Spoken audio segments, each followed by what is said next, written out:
जय श्री राधा कृष्ण। कैसे हैं आप सब? अच्छे होंगे और मैं भी अच्छी हूँ। अभी तक हमने श्रीमद् भगवद गीता के 17 अध्याय तक देखे। आज जो है 18वां अध्याय है, जो आखिरी अध्याय है श्रीमद् भगवद गीता का। तो जो 17वें अध्याय में हमने देखा कि भगवान ने कई सारी चीज़ों के बारे में अर्जुन को विस्तार से समझाया, जिसमें दान, तप, यज्ञ, इन सब चीज़ों के बारे में, भोजन, इनके सब विभाग भगवान ने अर्जुन को बताए। इसके बाद अर्जुन प्रश्न करते हैं कि भगवान त्याग और संन्यास के बारे में भी बताइए, त्याग और संन्यास के विभाग को भी मुझे विभाग के सहित समझाइए। तो भगवान कहते हैं कि अर्जुन, जो त्याग है, त्याग के भी 3 विभाग होते हैं।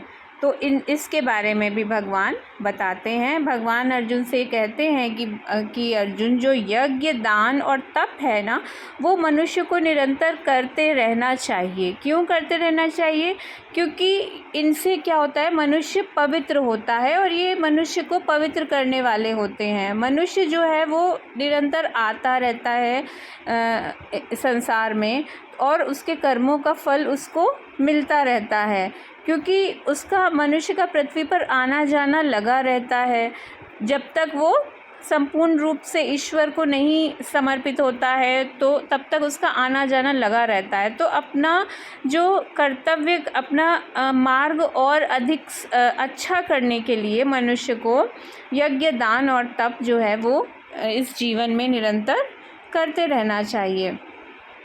अब भगवान अर्जुन जी को त्याग के बारे में बताते हैं। तो भगवान कहते हैं कि जिसने सर्वस्व का त्याग कर दिया है, त्याग जो है वो बहुत बड़ा है, जिसने सर्वस्व को त्याग कर दिया है वही जो है वो मोक्ष को प्राप्त होता है। यज्ञ, दान, तप जो है ये त्यागने योग्य नहीं है। मनुष्यों को कर्मों का फल लगातार मिलता रहता है, लगातार। वो ऐसा नहीं है कि अगर मनुष्य किसी भी जन्म में है और उसकी मृत्यु हो गई, तो जो उसने ये कर्म किए हैं उसका फल उसे नहीं मिलेगा, उसे आगे के जन्मों में वो फल मिलेगा। तो जो कर्म फल है वो भगवान कहते हैं वो मिलता ही रहता है, वो निरंतर चलता रहता है।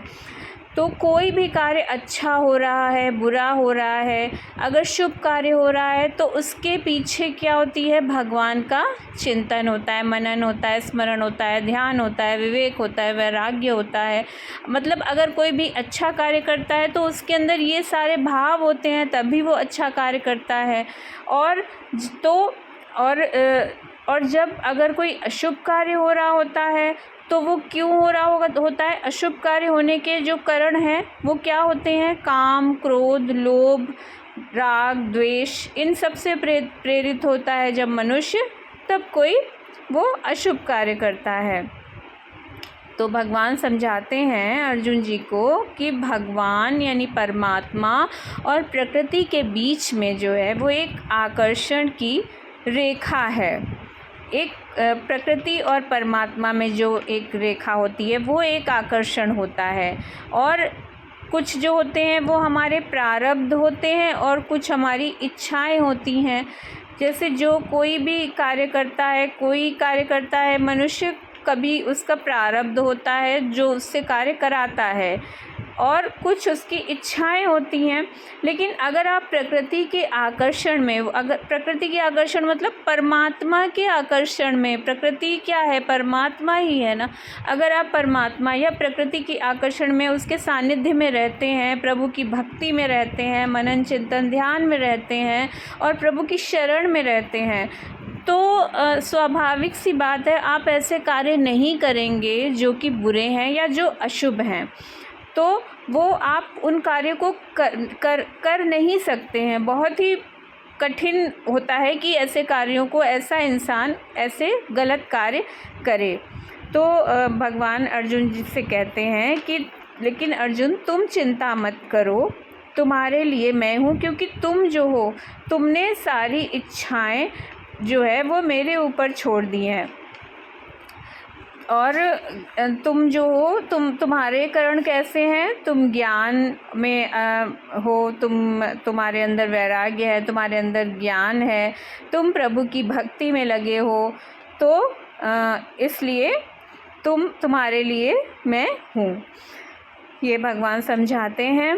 फिर भगवान कहते हैं कि ज्ञान इसके बाद भगवान बताते हैं कि ज्ञान, कर्म और कर्ता जो है, अपने से अर्जुन के ना पूछने पर भी भगवान बहुत सारी चीज़ों को अपने आप बताते हैं, वृहद रूप से विस्तार से बताते हैं कि जो ज्ञान है, कर्म है और कर्ता है, ये भी 3-3 प्रकार के होते हैं। जिस ज्ञान से मनुष्य जो है वो परमात्मा को एक रूप में देखता है, सारे भूतों में, सारे प्राणियों में जब मनुष्य परमात्मा को एक रूप में ही देखता है, तो वो जो ज्ञान है वो सात्विक ज्ञान है। राजस ज्ञान क्या है? राजस ज्ञान वो है जो अलग अलग जीवों में अलग अलग भाव में मनुष्य देखता है, तो वो क्या होता है? राजस ज्ञान हो जाता है। और वो ज्ञान ऐसा ज्ञान जो कि परमात्मा से दूरी पैदा करता है, जो परमात्मा से हमें दूर ले जाता है, परमात्मा के विरुद्ध कार्य करता है, तो वो ज्ञान क्या है? तामस ज्ञान है। आगे भगवान कर्म के भी 3 प्रकार बताते हैं। कर्म के 3 प्रकार क्या हैं? जो कर्म नियत शास्त्र विधि से है या बिना राग द्वेष के किया जाता है, तो वो कर्म क्या है? सात्विक कर्म है। और जो कर्म फल की चाहत से किया जाता है, मेहनत से किया जाता है, लेकिन जिसमें फल की चाहत हो, अहंकार हो, दिखावा हो कि मैं ये कर्म करूँगा और मुझे ये फल मिल जाए, इसलिए मैं ये कर रहा हूँ, तो वो राजस कर्म है। और तामस कर्म क्या है? तामस कर्म जो वो होता है जो मोह से युक्त होकर किया जाता है और जिसमें हिंसा होती है, जिसमें जो हिंसा युक्त कर्म होता है, जो मोह से युक्त होता है, ऐसा कर्म जो है वो तामस कर्म कहलाता है। आगे भगवान कहते हैं कि कर्ता के बारे में भी भगवान बताते हैं कि कर्ता के भी 3 विभाग होते हैं। कर्ता के 3 विभाग कैसे हैं? जो कर्ता संग दोष से, मतलब संग दोष क्या? जिसका जो संगति हो बुरी ना हो, संग दोष से रहित हो, अहंकार से रहित हो, और जो हर्ष शोक नहीं करता, मतलब दुख या सुख में सम रहता है, ना तो सुख में हर्ष करता है और ना ही दुख में शोक करता है। फल मिले या ना मिले तो वो मतलब सम रहता है। तो ऐसा जो कर्ता होता है, वो कर्ता क्या होता है? सात्विक होता है। तो ऐसे कर्ता को सात्विक कर्ता कहा है। आगे जो फल की इच्छा से कर्म करता है, फल की इच्छा से युक्त रहता है और अपने हितों की पूर्ति के लिए कार्य करता है, तो वो, और फल में जो होता है वो आसक्ति होती है, उसको फलों में आसक्ति होती है, हर्ष शोक में डूबा रहता है निरंतर, तो ऐसा कर्ता राजस करता है। तामस कर्ता क्या है? जो चंचल चित्त वाला हो, हिंसा युक्त रहता है, घमंडी है, शोक युक्त है, आलसी है, तो वो कर्ता तामसिक कर्ता की श्रेणी में आता है। तो भगवान ने कर्ता के भी ये 3 विभाग बताए। अब आगे भगवान और वृहद रूप से इस अध्याय अंतिम अध्याय को और वृहद करते हुए बताते हैं कि बुद्धि, धारणा और सुख क्या है अर्जुन, इसके बारे में भी सुनो। तो भगवान कहते हैं कि बुद्धि के बारे में बताते हैं। तो वो कहते हैं कि जो बुद्धि प्रवृत्ति, बंधन और मोक्ष, निवृत्ति, कर्तव्य, अकर्तव्य, भय, अभय के बारे में जानती है, मतलब इन सब चीज़ों के जो बारे में जो बुद्धि जानती है, वो बुद्धि सात्विक बुद्धि है। और जिस बुद्धि से धर्म, अधर्म, कर्तव्य, अकर्तव्य का अधूरा ज्ञान होता है, या जो इन सब के बारे में कुछ नहीं जानता, जिसका ज्ञान होता है लेकिन आधा अधूरा होता है, तो वो बुद्धि क्या होती है? राजसी बुद्धि है। जो आधे अधूरे ज्ञान के साथ अपना भी उसमें बुद्धि जोड़ देता है, अपना ज्ञान भी उसमें लगा देता है, तो वो राजसी बुद्धि होती है। और जो बुद्धि धर्म को अधर्म मानती है और जो धूल से ढकी हुई होती है, जो धर्म के काम है उसको भी वो वो जो मनुष्य है वो ऐसे बुद्धि वाला मनुष्य क्या करता है, उसका ज्ञान उसके ऊपर हावी हो जाता है कि वो जो धर्म का काम है उसको भी अधर्म की श्रेणी में ले आता है। तो ऐसी बुद्धि जो होती है वो तामसी बुद्धि होती है, और ये बुद्धि जो है धूल से ढकी हुई होती है। तो बुद्धि के भगवान ने 3 प्रकार बताए। अब भगवान धारणा के बारे में बताते हैं। भगवान कहते हैं कि धारणा के भी 3 विभाग होते हैं, सात्विक, राजसी और तामसिक। तो भगवान कहते हैं कि जो योग चिंतन के अलावा अव्यभिचारिणी भक्ति करता है, धारण करता है, तो वो धारणा है सात्विकी। और जो फल की इच्छा के साथ भक्ति करता है वो धारणा राजसी है। जो भय, घमंड और मतलब दोषों से युक्त है वो तामसी धारणा है। अब भगवान सुख के बारे में बताते हैं। भगवान कहते हैं कि सुख, जो असली सुख है वो क्या होता है, वो भक्तों को ही मिलता है। भक्तों को भगवान कहते हैं कि शुरुआत में भक्तों को दुख मिलता है, कष्ट मिलता है, लेकिन वो दुख या कष्ट बाद में वो अमृत के समान होता है, बाद में वो सुख ही है। जैसे कि बहुत सारे ऐसे भक्त हैं जिनको पहले बहुत दुख मिला, जैसे मीराबाई हैं, कबीरदास जी हैं, बहुत सारे ऐसे भक्त हैं, तुलसीदास जी हैं, जिनको पहले बहुत दुख या बहुत कष्ट मिला, लेकिन बाद में जो उन्होंने सुख पाया वो परम सुख है। तो जो ये सुख है, जो भक्तों का सुख है, वो सुख भगवान ने सात्विक सुख कहा है। भगवान कहते हैं कि ये जो सुख है वो पहले तो हमें विष के समान लगता है, लेकिन बाद में वो सुख अमृत तुल्य हो जाता है, और ये सुख क्या है, सात्विक सुख है।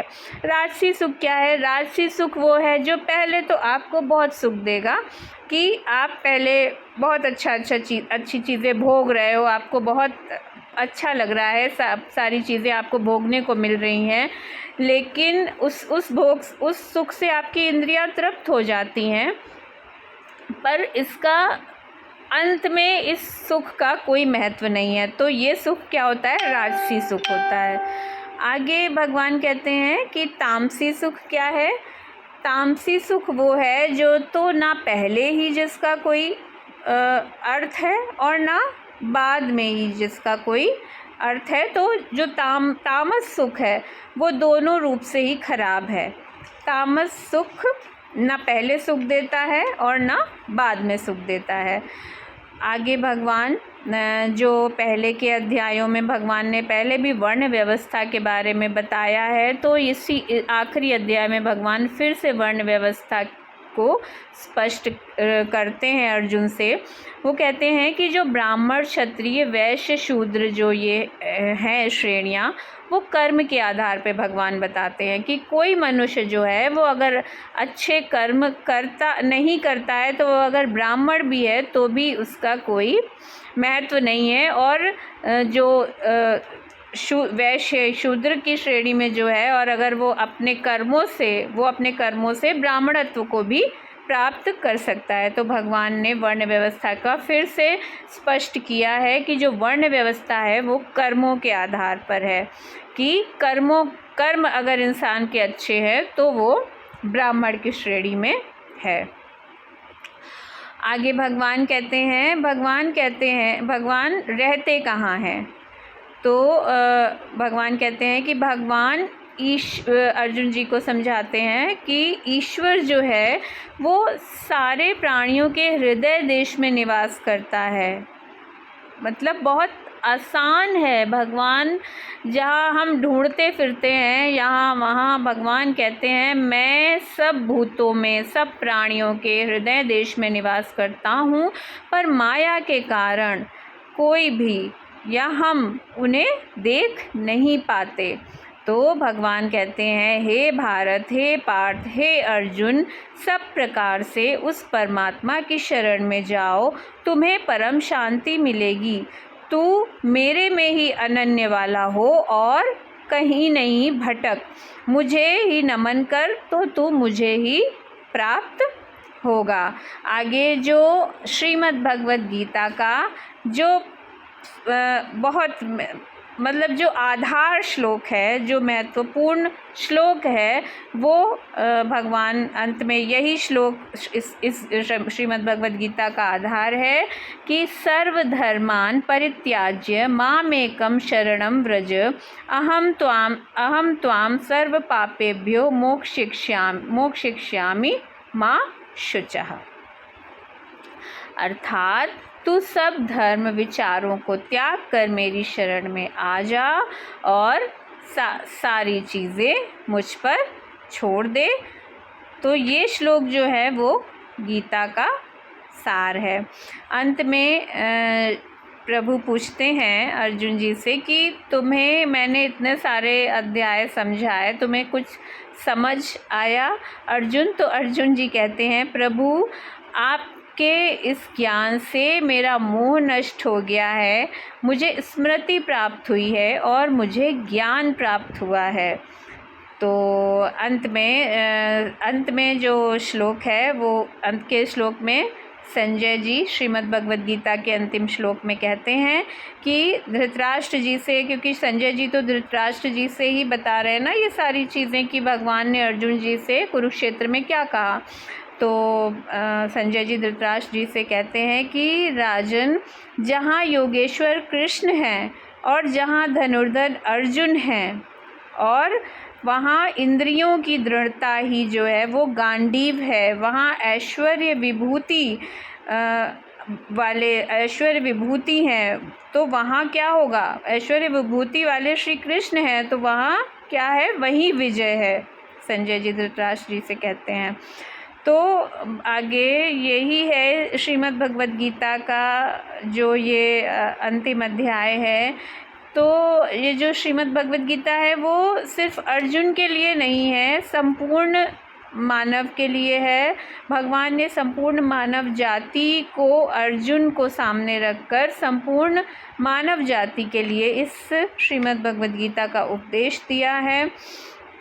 और अर्जुन हैं जो अनुरागी हैं, जो भी अनुरागी मनुष्य है वही अर्जुन है। तो भगवान अंत में यही कहते हैं कि मैं मनुष्य के हृदय में ही हूँ और मनुष्य के हृदय में ही मैं रहता हूँ। तो इस अध्याय में भगवान संन्यास के बारे में बात करते हैं, संन्यास के बारे की सारी जो अवस्थाएं उसके बारे में बताते हैं, इसलिए इसका नाम संन्यास योगो नाम अष्टदशो अध्याय है। तो श्रीमद् भगवद गीता का 18वां अध्याय यहाँ समाप्त होता है।